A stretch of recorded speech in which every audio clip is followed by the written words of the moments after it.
as pessoas não têm noção que elas podem ser seus piores inimigos, né?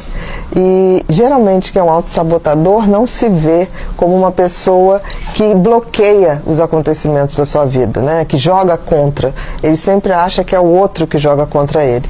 E a autossabotagem é isso, quando a pessoa interfere negativamente na sua própria vida.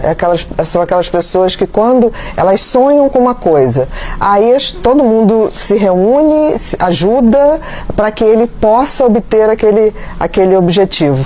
E aí quando está perto de conseguir, de começar a ir numa trilha para alcançar um determinado patamar, ele mesmo se autodestrói.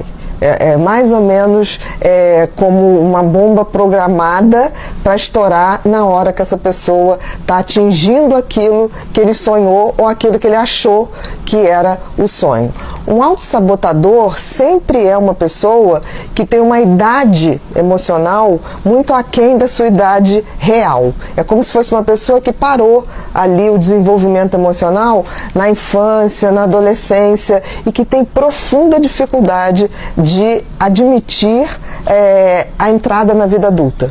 A autossabotagem, então, está muito ligada à insegurança. Com certeza. O autossabotador, ele tem tanto medo de assumir a sua vida adulta, a sua independência, a sua liberdade, como lidar com as frustrações, como acionar a sua resiliência, porque a resiliência a gente só consegue acionar através do sofrimento, através dos desafios, que ele prefere sair fora do jogo. Então, ele arruma uma desculpa que é ínfima, que não justifica, para ele sair dessa trilha do crescimento. Nos relacionamentos, então, quando ele está indo bem, ele precisa sair. Eu já escutei muito isso, assim, não, eu preciso terminar. Não, e termina quando está tudo bem. Né? Aí fala assim, motivo, eu perdi o interesse. Não perdeu o interesse, é porque a relação está numa fase... do amadurecimento. Exatamente. Eu tenho uma paciente que fala uma coisa tão bonitinha, que ela fala assim, você sabe o que é o amor? Você e uma pessoa vendo novela de noite, de pijaminha e óculos, e não acontecendo nada. Isso é o amor. Quer dizer, essa coisa do aconchego. Quando ela fala vendo televisão, pijaminha, duas pessoas vendo ali uma novela, um filme... É isso, né? Essa paz, essa tranquilidade. Então, o autossabotador, ele vê isso como tédio. E ele tem um pouco de uma personalidade procrastinadora também, né? É por causa da imaturidade, porque assim, diante da vida... É o medo de arriscar e o medo de assumir responsabilidade. Então, se eu tenho uma tarefa a fazer, na vida adulta, você tem que fazer.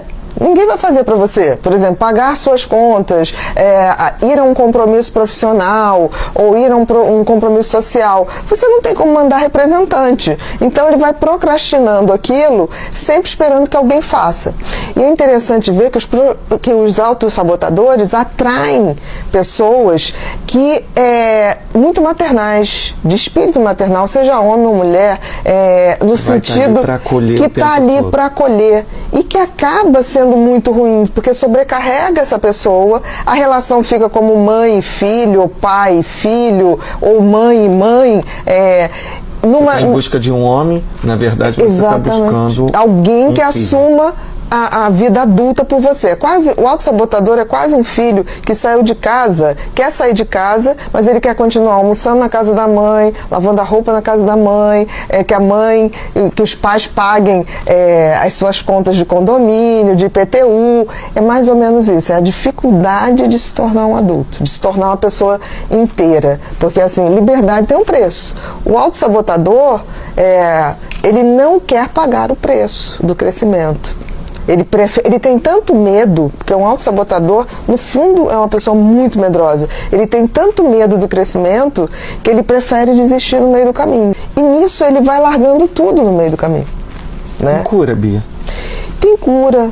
Tem cura, assim, porque não é um erro de caráter, não é um erro de índole. O autossabotador ele pode até fazer o outro sofrer, mas porque antes o medo dele é muito maior. Mas